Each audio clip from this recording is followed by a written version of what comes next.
A partir de este momento, Agenda Informativa, un diálogo de intercambio con las voces de la opinión pública, el periodismo para pensar o interactuar. Conduce Claudia Bertalot.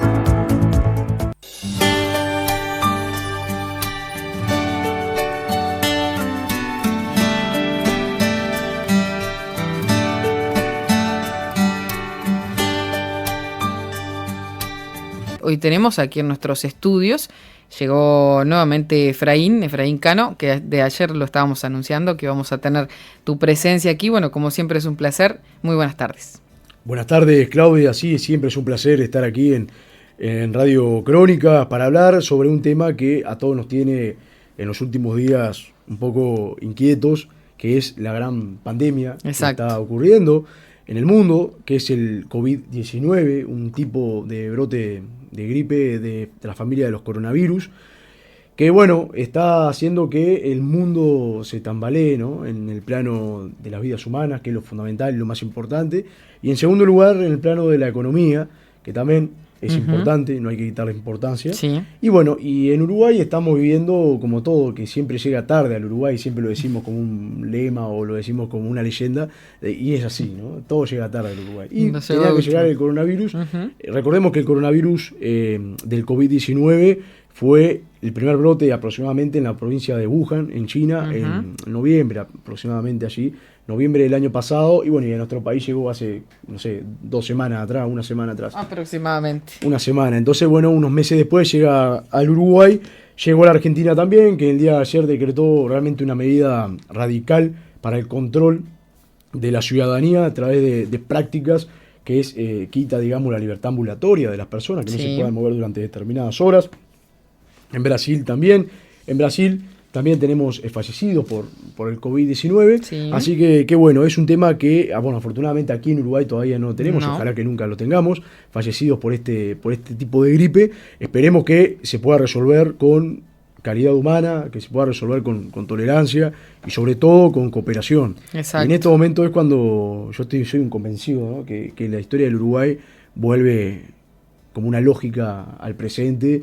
Y en los momentos más difíciles este pueblo, este país, siempre supo agarrarse de la mano por arriba de sentimientos políticos diferentes y supo salir adelante, aún en las peores crisis, peores que esta incluso. Llámese la crisis del 2001 o llámese, por ejemplo, el brote de fiebre amarilla que tuvo nuestro país, que sufrió nuestro país. Mercedes también sufrió mucho a fines del siglo XIX. También un ataque y una epidemia de cólera que tuvimos, y siempre el país, bueno, el tema de las tosas, el tema de las diferentes enfermedades que afectaban al campo y que asolaron el campo de nuestro país, en esas circunstancias siempre el país se ha aliado adelante en todas las circunstancias, y por supuesto que en esta también lo vamos a hacer.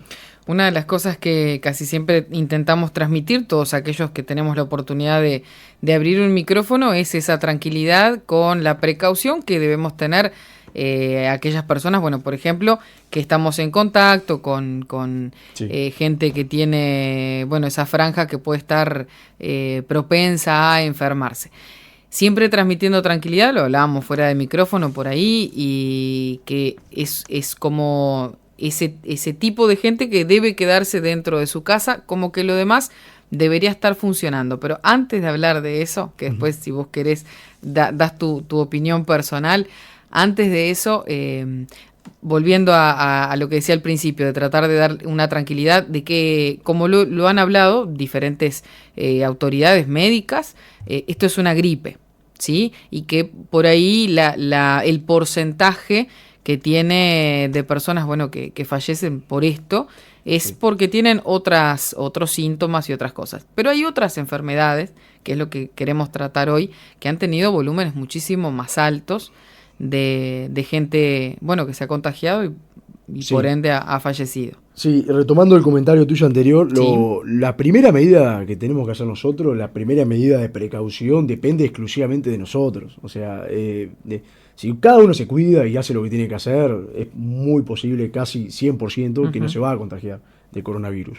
También tenemos que ser realistas y estar sabiendo claramente que no estamos en un país de primer mundo, que sabemos que los hospitales tienen determinadas camas, que sabemos que es muy difícil construir otro hospital. No, a ver, China, por ejemplo, con todo el potencial que tiene, no sé la cantidad de hospitales que construyó en cuestión de días. Uh-huh. Bueno, nosotros no tenemos esa capacidad. Entonces, sabiendo la realidad de nuestro país, la realidad estructural, la realidad financiera, ¿no? y logística de nuestra república, lo que tenemos que hacer es, bueno, sabiendo eso, bueno, cuidándonos. Cuidar a los nuestros, cuidándonos a nosotros mismos, para evitar que el virus se propague y se haga masivo. Cada uno, si se cuida, es muy posible de que no se contagie. Entonces, claro, lo primero por nosotros y después también ayudar a los demás, que es lo que tenemos que hacer constantemente. Pero no estar dependiendo del Estado o bueno, si ya rápido al hospital para ver si tengo algo, no. Nos cuidamos a los nuestros, cuidamos a los demás, y bueno, y en ese panorama es como tenemos que llevar adelante esta pandemia de COVID-19. Bien. Y tú mencionaste también que ha habido a lo largo de la historia diferentes pandemias y diferentes epidemias que han hecho un antes y un después en la historia de los hombres, que ha hecho realmente, ¿no?, una zanja gigante en la línea de tiempo que nosotros llamamos historia, sí, porque fueron momentos bastante complicados y que de alguna manera moldearon el porvenir de los tiempos, el transcurso del accionar humano para, bueno, ser lo que somos ahora. Y realmente, ¿no?, desde que la humanidad empezó a dejar las cuevas, ¿no?, porque recordemos, el hombre pasó de un estado paleolítico a un estado neolítico en determinada época, ¿no? Paleolítico en una época donde el hombre vivía básicamente de la caza y la pesca, donde vivía en grandes comunidades agrarias, no asentadas, digamos, se iba moviendo con el campamento, dependiendo de los animales donde estaban, y pasó a una etapa neolítica, es decir, comenzó a crear ciudades, comenzó a crear asentamientos, comenzó a crear, por ejemplo, grandes comunidades con una gran cantidad de población y de demografía, y en ese momento es cuando aparecen las grandes enfermedades y las grandes epidemias, ¿no? Cuando el hombre empieza a reunirse en grupos masivos de decenas y cientos y miles de personas viviendo y se asientan. A ver, causa de esto es, por ejemplo, la agricultura. Cuando el hombre empieza a saber que plantando una semilla en un lugar va a tener alimentos, bueno, allí se empieza a asentar en ciudades. Y ahí es cuando comienza básicamente la historia de las grandes enfermedades y la historia de las grandes epidemias en el Neolítico, es decir, hace 30, 40 mil años atrás. Ahí empiezan las primeras grandes epidemias y las primeras grandes pandemias. También hay que hacer una diferenciación entre lo que es una epidemia y lo que es una pandemia. Exacto. La epidemia es un brote de enfermedad que está circunscripta a una determinada región o país. En cambio, la pandemia es esa misma enfermedad que va más allá, abarca continentes, va más allá de los mares y de los océanos, abarca más y más tierra y es casi imparable, ¿no? Esa es la gran diferenciación entre una epidemia y una pandemia.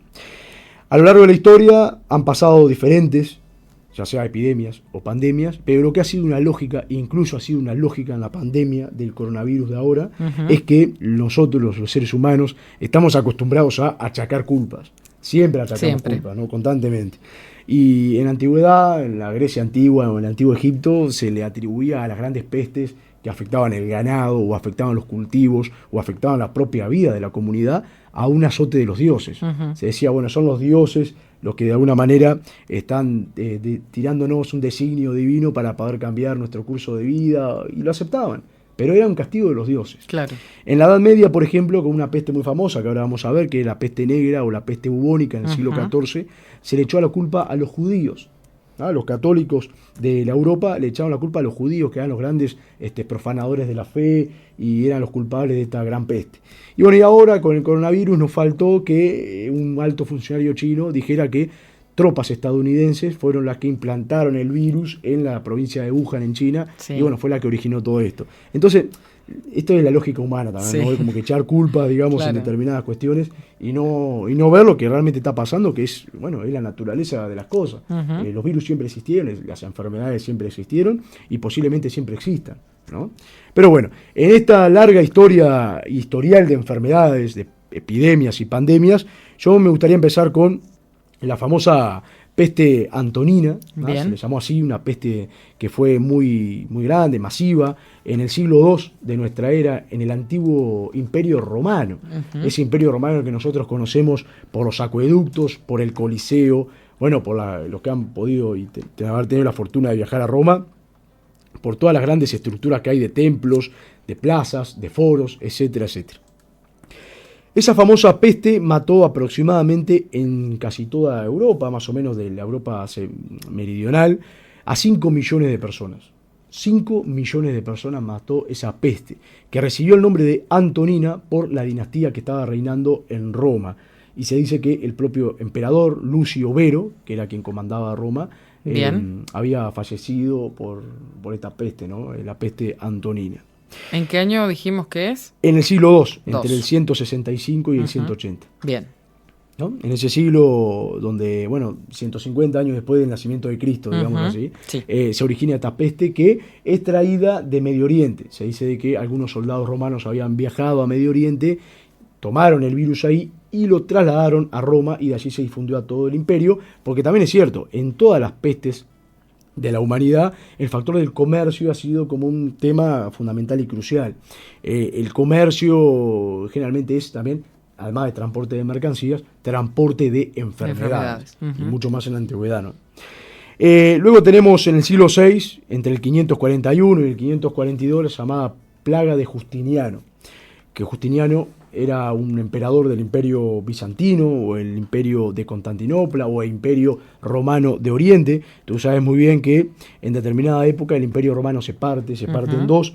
De un lado queda el imperio occidental con capital en Roma y del otro lado queda el imperio romano oriental con capital en Constantinopla, que es la actual Estambul. Bien. Estambul antes era Constantinopla y era la capital del Imperio Romano de Oriente. Y esa plaga de Justiniano, donde precisamente Constantinopla va a ser el epicentro de la plaga, van a morir aproximadamente entre 20 y 30 millones de personas en todo el Imperio Romano de Oriente y en todo lo que es Medio Oriente y el sur de Asia, ¿no? O sea que la plaga de Justiniano fue realmente muy, muy complicada. Y no solamente en Occidente, si nos remitimos, por ejemplo, a Oriente, más que nada al Asia, podemos ver también que existieron varios brotes epidémicos, por ejemplo, la viruela japonesa, en el siglo VIII, ¿no? Entre el 735 y el 737, donde van a fallecer 1 millón de personas en la isla de Japón. ¿Va? En Japón van a morir 1 millón de personas. Y ese millón de personas en el siglo VIII de Japón era 1/3 de la población. O sea que desapareció 1/3 de la población japonesa en ese siglo, en el siglo VIII, a causa de este brote, de esta epidemia de viruela. Y todo tiene su lógica. El origen de esta viruela japonesa tiene que ver con una mayor apertura de Japón al Asia. Entonces varios pescadores fueron a Corea, ¿no? Varios pescadores japoneses fueron a Corea y trajeron el virus de ahí y contaminaron a toda la población japonesa y 1/3 de la misma desapareció.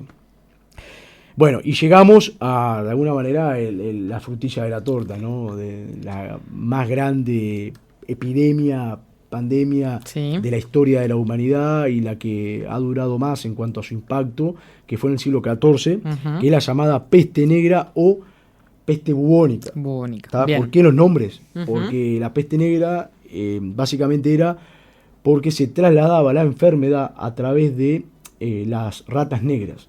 Por eso se le dijo peste negra, y bubónica porque por los bubones, ¿no? Que eran los ganglios inflamados que las personas manifestaban como síntoma, y fue realmente una peste que acabó básicamente con fácil 1/3 o la mitad de Europa en el siglo XIV.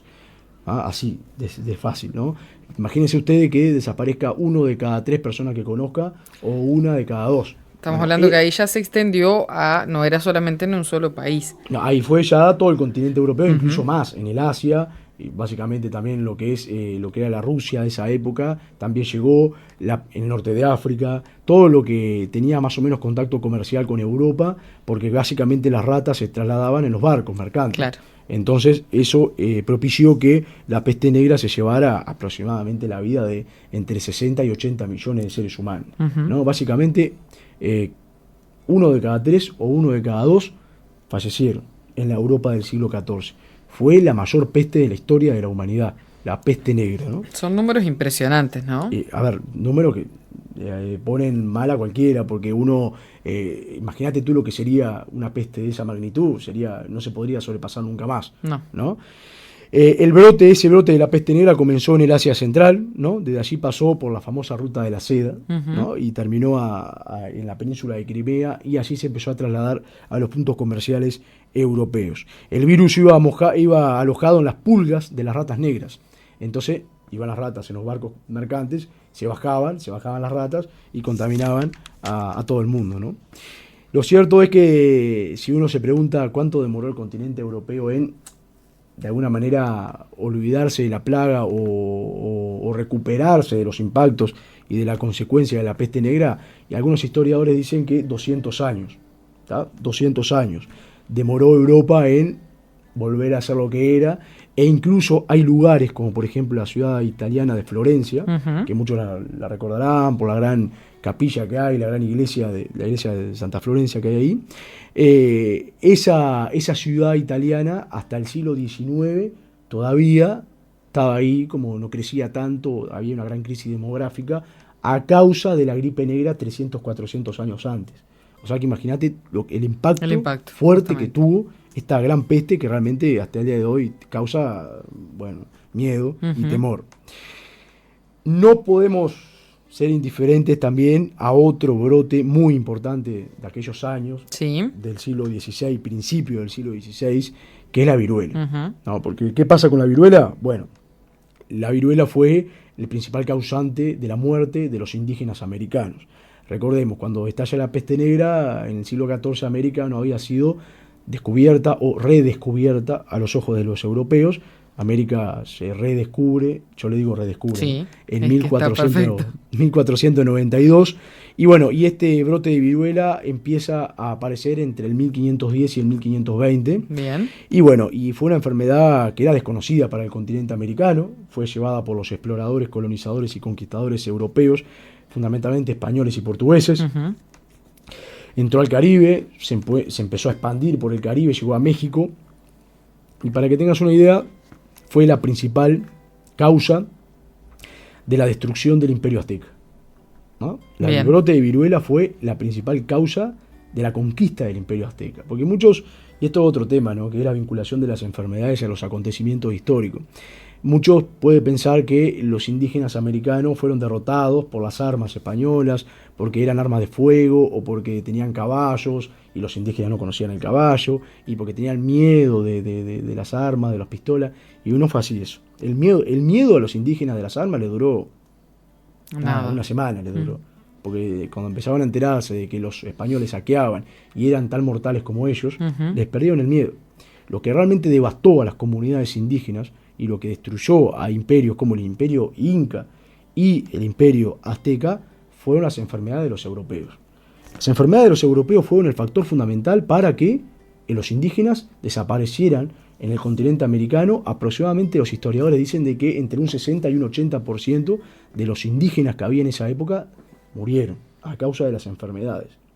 Y la enfermedad iba más rápido, la viruela en este caso, iba más rápido que los españoles. Porque cuando los españoles conquistan el imperio azteca, que no conocían el imperio inca que estaba en el Perú, todavía no lo habían conocido, en ese momento que los españoles entran en Tenochtitlán, de la mano de Hernán Cortés, en ese mismo momento el emperador inca muere por viruela. O sea que, imagínate tú, la enfermedad lo mató antes que los españoles. La enfermedad viajaba mucho más rápido que los españoles. ¿Ah? Entonces, mientras ellos conquistaban México, ya en Perú, ellos no sabían que existía un Perú, ya estaba muriendo de una enfermedad traída por los propios españoles al sur del continente americano. ¿Ah? Eso para tener en cuenta y de alguna manera también echar un poco de luz sobre este tema de la conquista de América. La viruela, que fue realmente devastadora.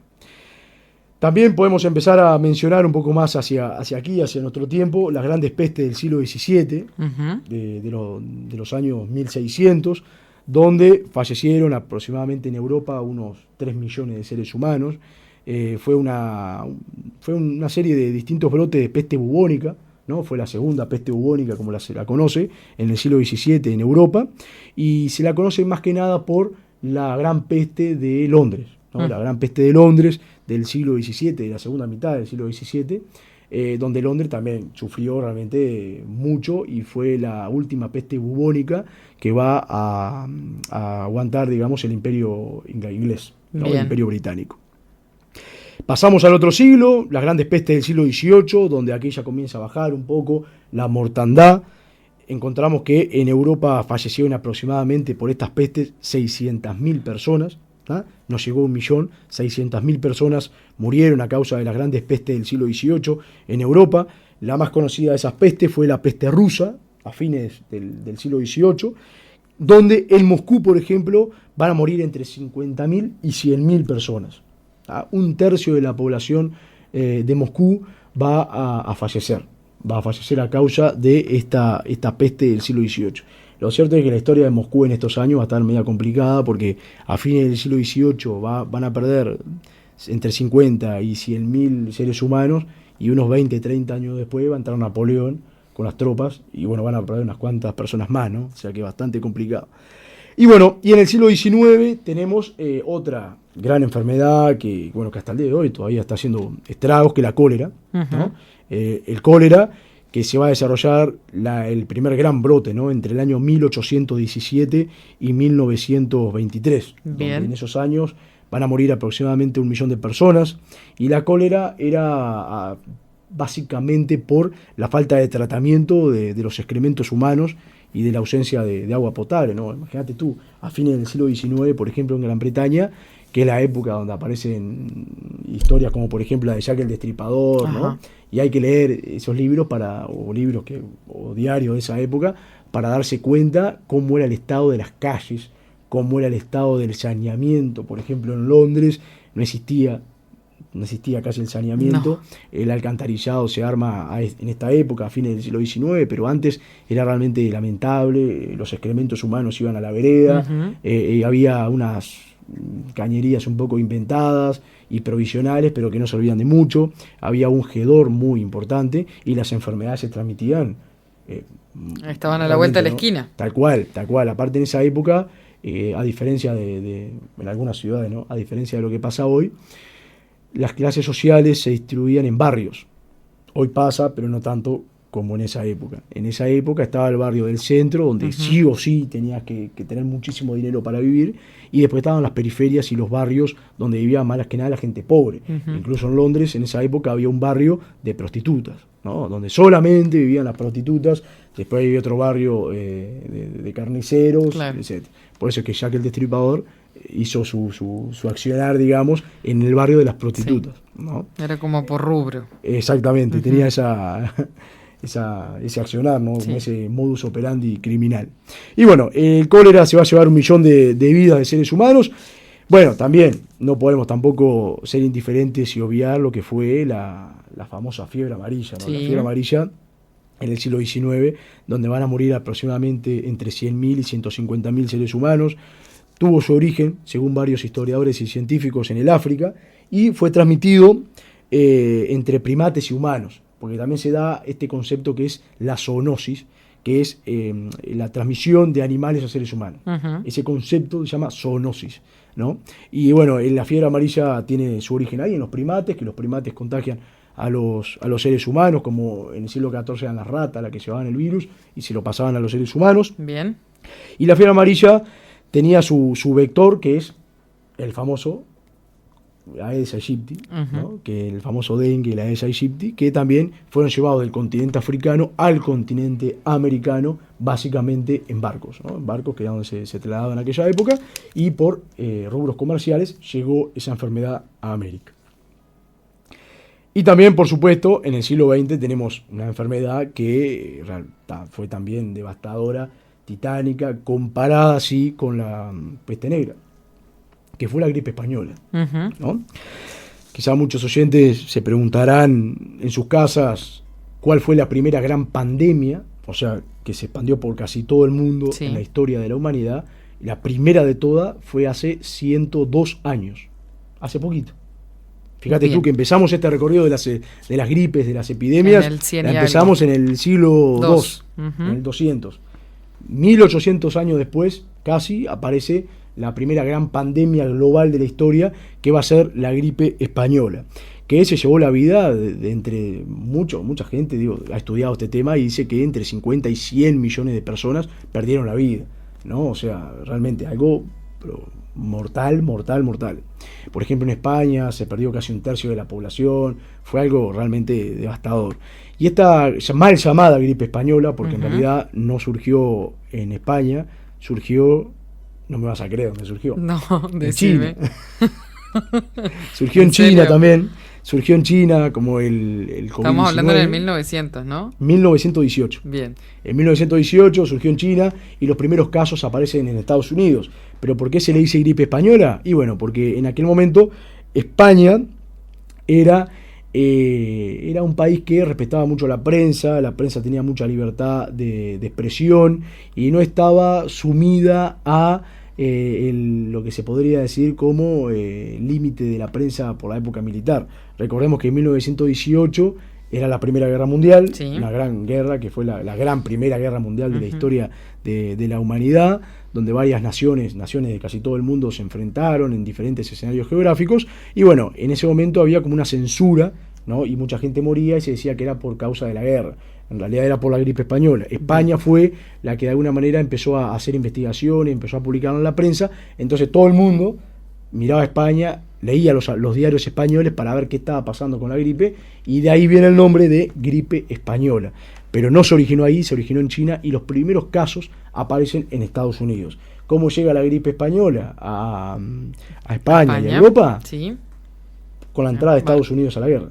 Bien. Cuando Estados Unidos entra en 1917 a pelear la Primera Guerra Mundial con la retirada de Rusia, lleva en sus tropas, en sus contingentes, la gripe española, que se empieza a difuminar por toda Europa y genera realmente fuertes estragos. Se calcula que la gripe española hizo sucumbir a más gente que las dos guerras mundiales juntas, ¿no? O sea que esto es un factor también a destacar, ¿no? Entre 50 y 100 millones de personas es un número muy importante, extremadamente importante.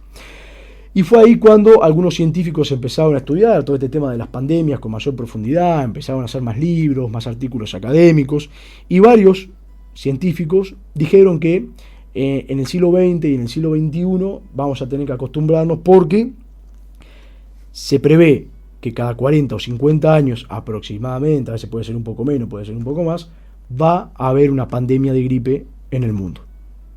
O sea, no es que esto va a pasar ahora y no va a volver nunca más. Sí. No, ya desde el final de la gripe española, varios científicos afirman que entre 40 y 50 años vamos a tener de ahora en adelante una pandemia de gripe, que está por fuera de las gripes estacionales que nosotros conocemos como normales. Bien. ¿No? O sea que entre 40 y 50 años, según estos científicos, vamos a tener eso. Y casi no se equivocaron, porque en 1957 va a haber un brote de gripe muy fuerte en el Asia, luego va a aparecer lo que es 1968, también otro brote de gripe en el sur de Asia, y también, bueno, lo que es la gripe porcina y bueno, todo este tema del coronavirus, que, como ya digo, ¿no?, forma parte de una cadena de varios siglos de historia, como hemos visto, y que, bueno, las enfermedades van a existir y van a seguir existiendo, forman parte de la historia de la humanidad, como hemos visto. Sí, por supuesto.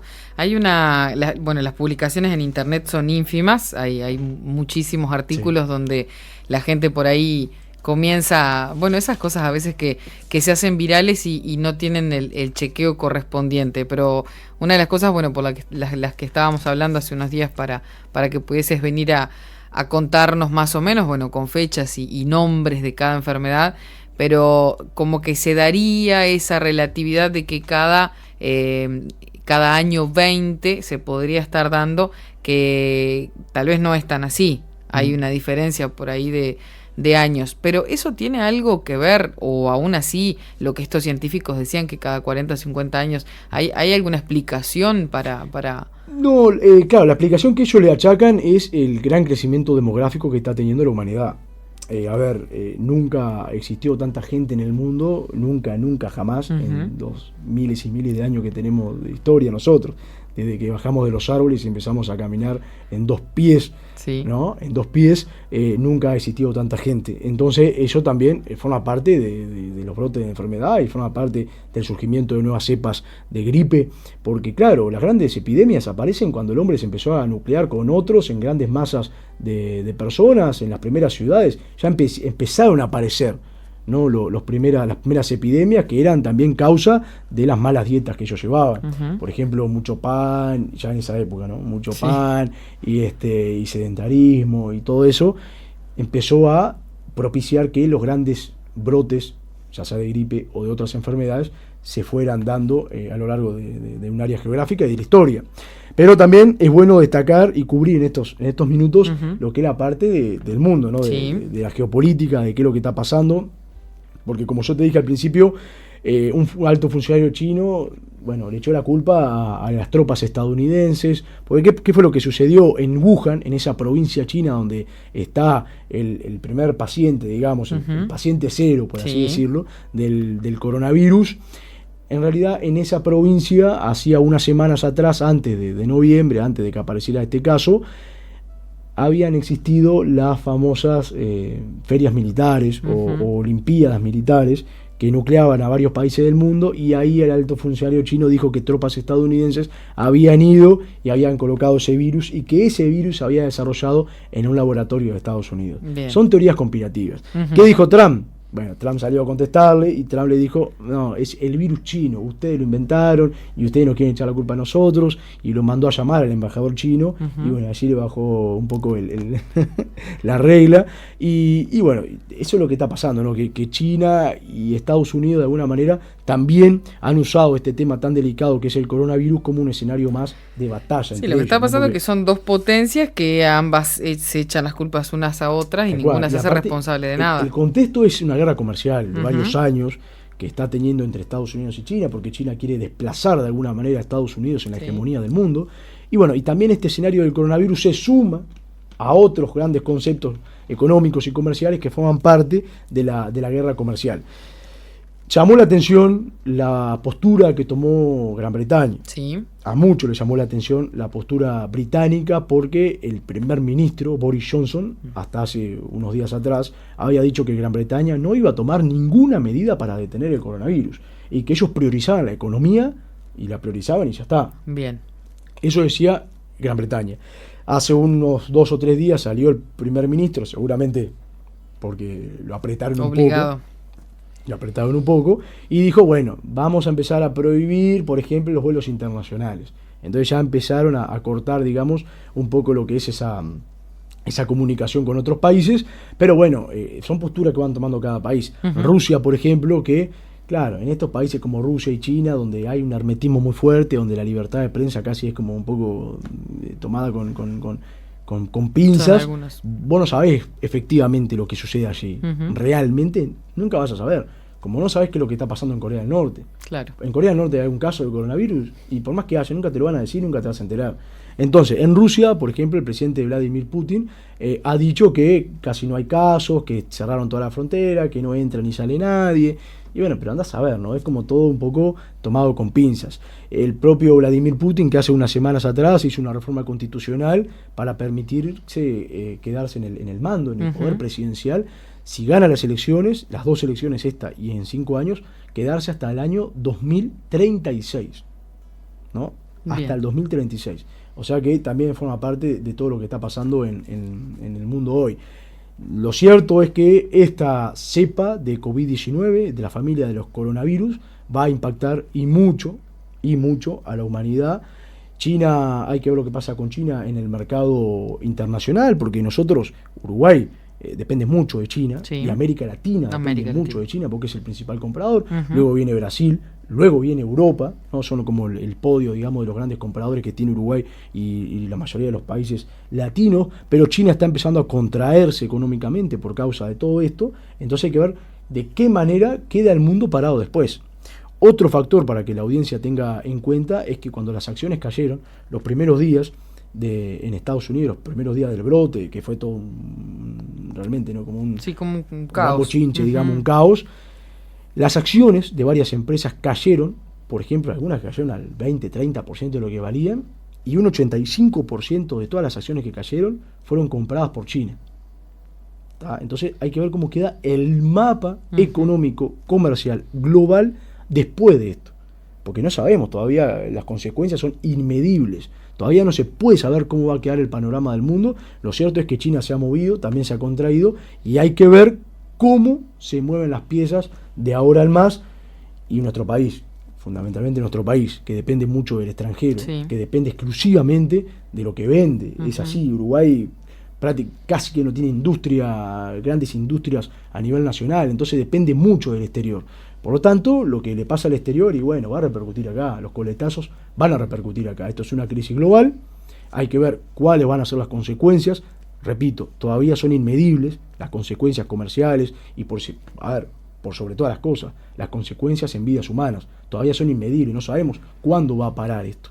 Entonces, lo primero, conservar la calma y, como dijimos al principio, sí, cuidarnos, cuidar a otros y bueno, y siempre bajo los parámetros que nos exige las autoridades de la salud del Uruguay. Bien.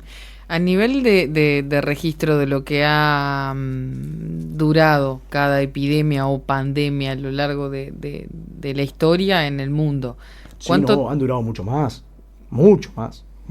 Imagínate, la gripe española duró 3 años y mató, ya te dije, entre 50 y 100 millones de seres humanos.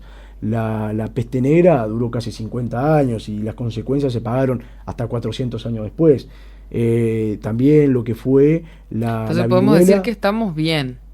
¿Cómo? Que podríamos decir que estamos bien. Sí, yo creo que entre todo creo que tenemos los elementos. Por ejemplo, ahora en el mundo del trabajo, hay personas que afortunadamente pueden hacer teletrabajo, que en aquellos años no existía. Sí. Entonces, usar los medios de tecnología y comunicación que tenemos a nuestro alcance para paliar de la mejor manera, de la manera más positiva, este tema. Hay otros recursos, por ejemplo, el tema de las teleconferencias. Todos los días científicos de distintos laboratorios y de distintos países dejan de lado la diferencia que hemos dicho entre China, Estados Unidos o las hegemonías entre cada país, se sientan en una mesa y se comunican con científicos de China, de Rusia, de Corea, de Brasil, de Argentina, de Estados Unidos, y eso es lo que diferencia el mundo del hoy al mundo del ayer. La rapidez de las comunicaciones, que puede ser para bien y también puede ser para mal. ¿Por qué para mal? Y bueno, porque este coronavirus, imagínense ustedes, en noviembre estalló en China, sí, pasaron 3 meses y casi todo el mundo está contaminado. Entonces la globalización tiene como ese lado positivo y negativo también. Bien. Bueno, Efraín, muchísimas gracias como siempre. Por favor. Que podamos estar hablando un poco de esto y más que nada era para dar esa otra mirada, bueno, a todas las noticias que están siendo como nucleadas, sí, en un solo tema. Inclusive hoy de mañana, a modo jocoso, lo decíamos que no tenemos noticias policiales tampoco. Ya no tenemos noticias policiales. Y mucho menos políticas. Claro, sí, por supuesto. No, eso sí, sería, sí, es lo mejor, lo más bueno, que no nos tiramos para un lado ni para el otro. Pero bueno, por lo menos para darle otra mirada de que lo que ha acontecido en el mundo y que el mundo tiene un montón de avances en tecnología, en ciencia, que esto es un paso más a dar, nada más. Es un paso más a dar. Cuidarnos justamente, como tal cual. Ese es el gran mensaje y llamar a la reflexión a todos los que nos están escuchando, que hay que cuidarse, que no hay que tomarse para la joda ni para la broma esto, que no es un invento ni de China, ni de Estados Unidos, ni de la prensa.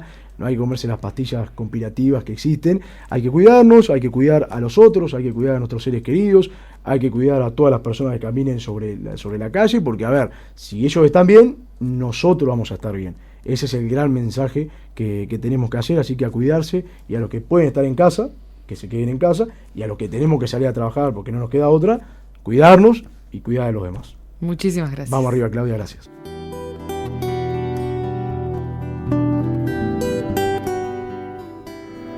Hasta aquí, Agenda Informativa, un diálogo de intercambio con las voces de la opinión pública, el periodismo libre para pensar o interactuar. Conduce Claudia Bertalot.